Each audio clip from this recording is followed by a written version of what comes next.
Managed by Sammy Leslie, who was keen to join us in the Red Room, a reported scene of heightened paranormal activity. You know, do you feel any feelings with this? What, the bed? Just stand by it? No. Okay.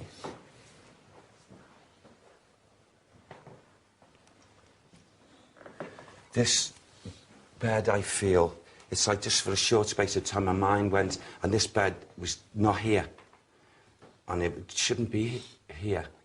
What does that mean, Sam? The feelings from the residual energy? It belongs elsewhere. It belongs elsewhere. And there is a soul. Who is it?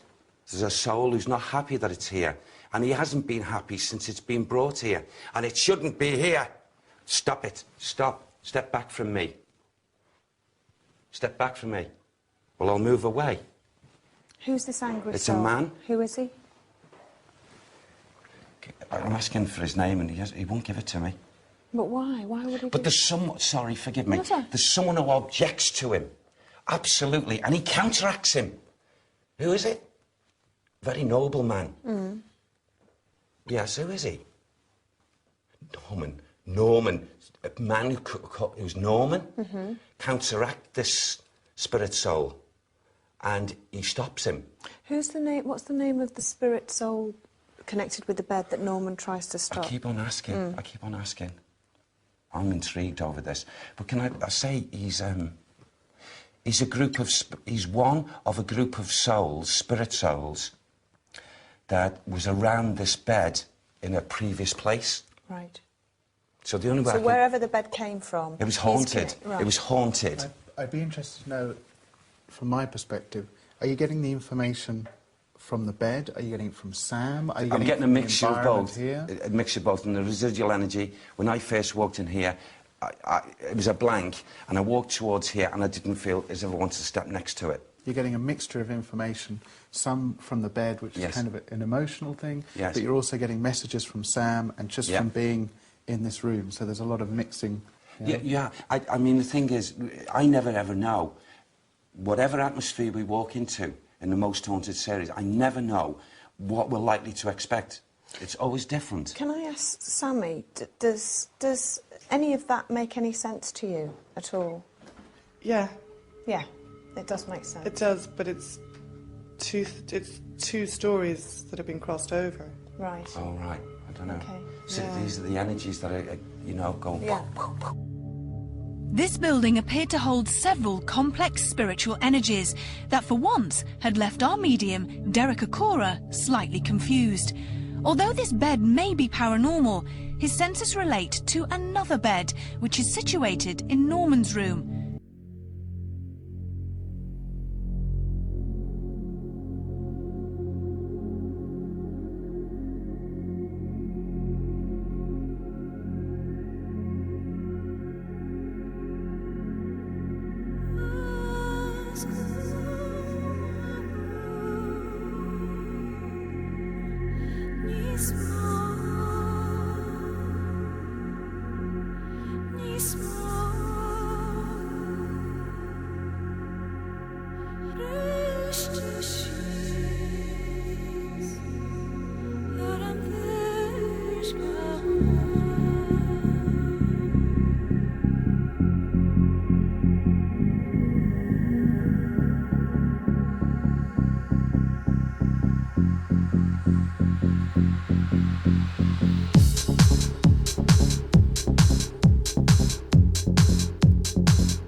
Probably the most famous ghost here has to be the ghost of Norman Leslie.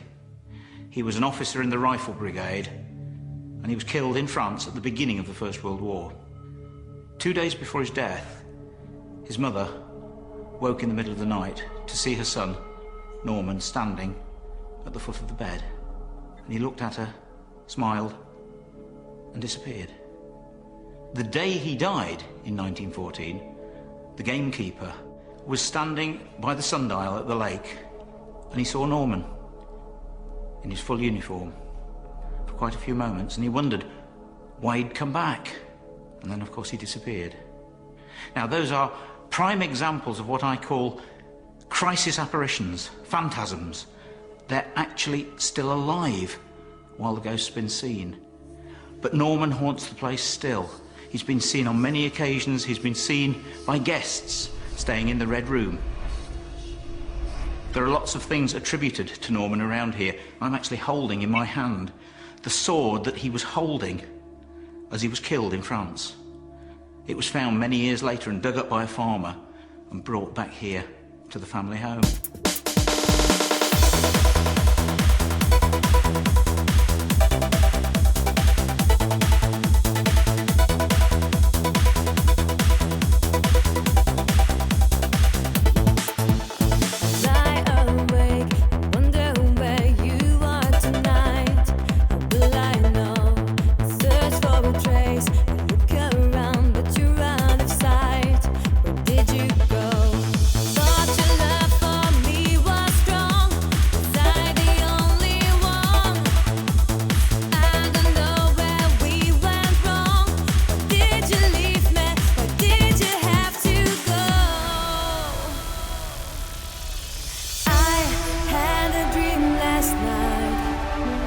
Dream about you and me. Love should last forever, baby. Where are you now? I had a dream last night. A dream about you and me. Love should last forever, baby.